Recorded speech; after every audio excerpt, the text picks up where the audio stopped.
Thank you so much for having me. My name is Jennifer Chan. That was a really great intro. Thank you. Yeah,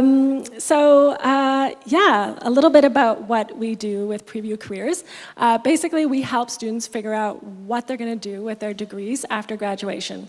So we provide a number of career services, and most recently, we're really excited to announce this week, most recently we are offering interview simulations where students will be able to practice their interviews. They're going to be able to hone those interview skills with real-world hiring managers. And so on that note, I'd like to sort of start by introducing you to a student. This student went to university right here in Vancouver, and somehow over the course of their...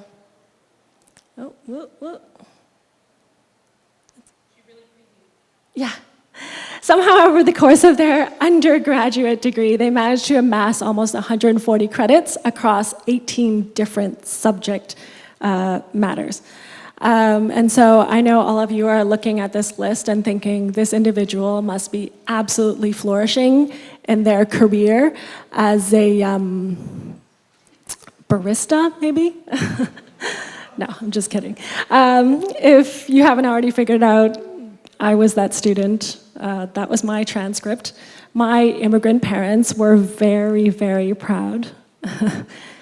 They were not impressed, actually, especially not with the 3 credits of theater that I took. But what I didn't know back then was that I was struggling to find my specialty because I'm a generalist, at heart. And so for those of you that are wondering what that means, basically generalists like myself are, we know a little about a lot. So our knowledge, our interests are very broad, hence the horizontal line. This is just another way of kind of visualizing it. So generalists all over the target. That arrow that's missed the target completely, that was my theater course right there. Whereas specialists, on the other hand, they're very knowledgeable about a really particular area. And then thirdly, T-shaped people, I'm not even going to touch that. I'm not even going to talk about that tonight because they're like unicorns. They don't really exist. Yeah, my jokes are just like pindies. They're really, they're really landing tonight. So why is this interesting? Well, for 2 reasons. One of the reasons is because people are always trying to decipher what the formula is for successful entrepreneurs, and often that debate pits generalists against specialists. The other reason is because we're actually educating more and more people to be generalists. So when I founded Preview Careers 2 years ago, I started noticing that there are a lot more interdisciplinary degree programs that students have access to. And so this is definitely in response to a change in industry demand for generalist talent.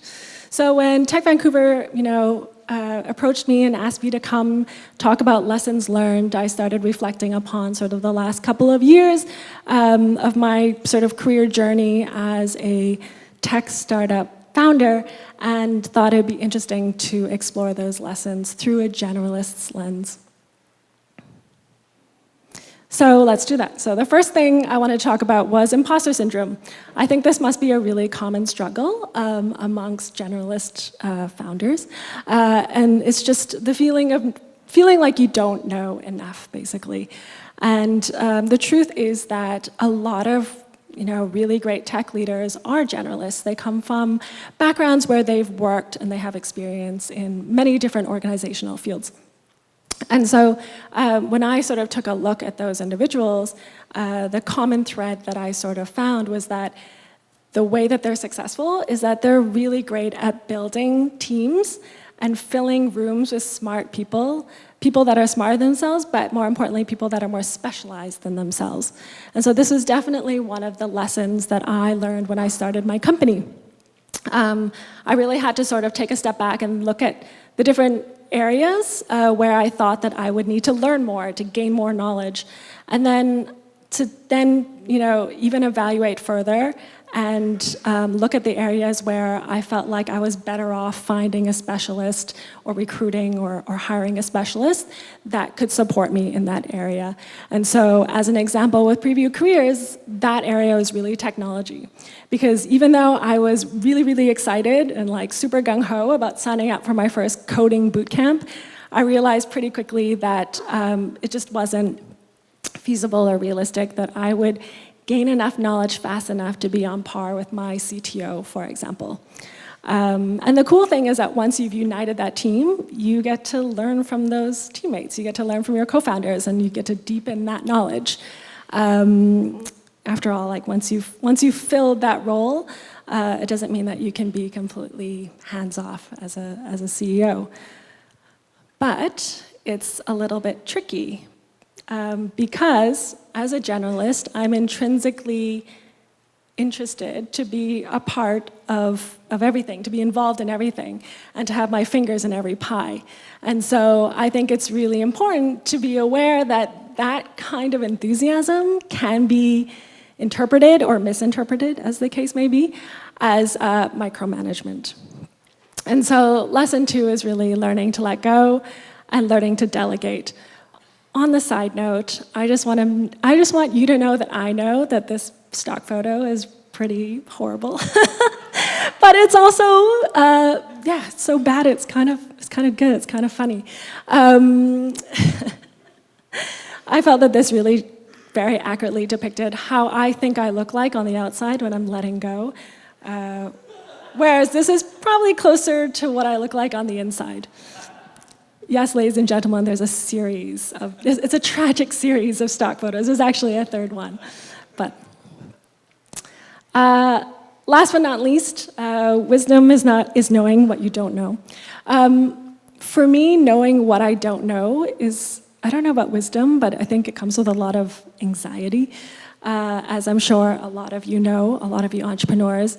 As an entrepreneur, you're trying to do everything in your power to give your startup the best chance for success, basically. And for me, it's really exciting to read about, to learn about what everybody else is doing, what all the other startups are doing. And when you know about all the different marketing tactics, all the different growth hacks, all the different strategies, all the different sales channels, it's easy to get caught in a trap of trying 1,000,001 different things poorly, rather than really focusing and narrowing down on a couple of priorities that you do well.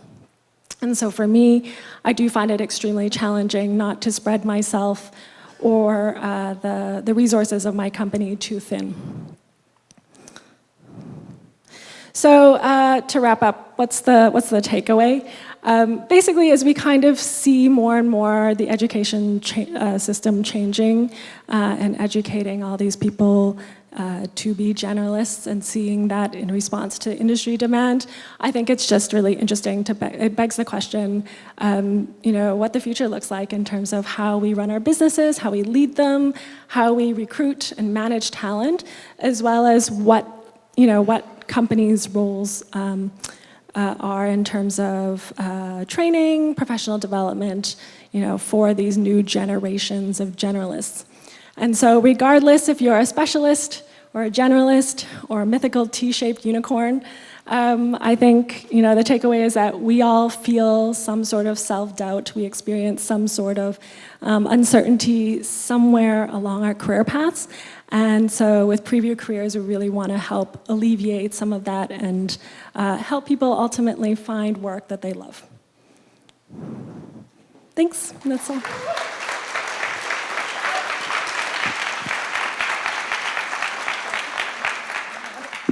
Are there any questions? And I just had knee surgery, so if you have one, if you can come up here, that would be really great. Or we're going to have the runners take it. Can I get 2 volunteers?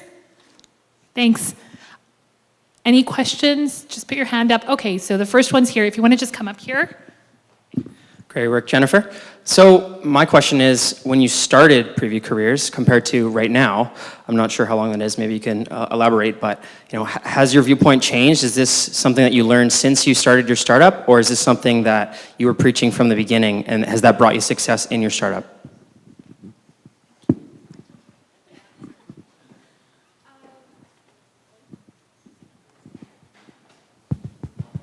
I just need to, there you go, thank you. That's a really good question. I think it's been a kind of a gradual awareness. There have been moments sort of in my career where I've kind of questioned why I've kind of jumped from one thing to the other. So with my introduction with Bindi, it does sound like I've done a plethora of things, and the truth is that I genuinely am interested and enjoy doing a lot of things. And so even now, for example, it's not part of my CV, but I have a family business that's in food and beverage, for example, and I work with a lot of food entrepreneurs, and it's something that's totally different and really like just on the opposite end of the spectrum from tech. And so, yeah, I don't know if that answers your question or what the exact question was, but Preview was founded it'll be 2 years in April, so we're still really young, we're still, a scrappy startup, and so definitely still a lot of learning, I'm sure.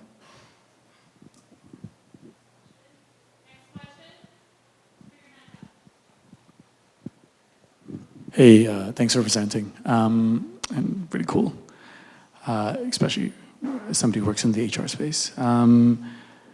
My question is, I looked you up on LinkedIn, and you've got a 2-person team with an advisor. You're an information, you're a company that's got quite a bit of information about different careers and so on and so forth. And how do you build it as a 2-person team? You have a very nice website, by the way. Oh, thank you. Well, we're actually 3 co-founders. Probably one of my co-founders hasn't updated their LinkedIn. We're 3 co-founders. We also have a team of 3 student interns, and then we have some developers that are abroad. How do we do it all? It's a challenge. A lot of burning the candle at both ends. I was going to throw in this joke. It's not really a joke. It's actually reality, which was that I created this slide deck on New Year's Eve because I was working on New Year's Eve, and it was probably a couple of glasses of bubbles in, and so I'm sure you can see the diminishing quality of the deck as the intake of cava increased. But yeah, it's doing what you can. It's trying to stay informed, and it's trying to keep connected with an amazing community that supports you. I hope that answers your question. Yes, update your LinkedIn. Hey, Hi. I really enjoyed your talk. Thank you. What's your revenue model? Who pays for the service? How does that work? Is it the students or? Yes, students and universities as well. So students can pay for the services. A lot of our services are free. We do CV reviews and we do informational interviews where we have a really amazing mentor community that Eamon is actually a part of. And so students, for example, with Eamon that are interested in commercial banking will connect with him. And so it's kind of like, students can use LinkedIn or they can use a variety of other platforms, but with us, we've vetted our mentors and they're committed to connecting with students. And a lot of students just aren't comfortable like cold calling, basically. And this is a really great resource for them when, they maybe are not as comfortable going to a networking event or maybe not as comfortable as reaching out to people cold. And so this is like a guaranteed conversation. And also our mentors are really awesome, kind people, so they're not that intimidating either. Thanks. But the revenue model is students and universities. More than welcome to ask questions. It's a 3-question limit. I'm so sorry. Thanks, Jennifer. I'm so sorry. You'll find her still around. Sorry to cut you off.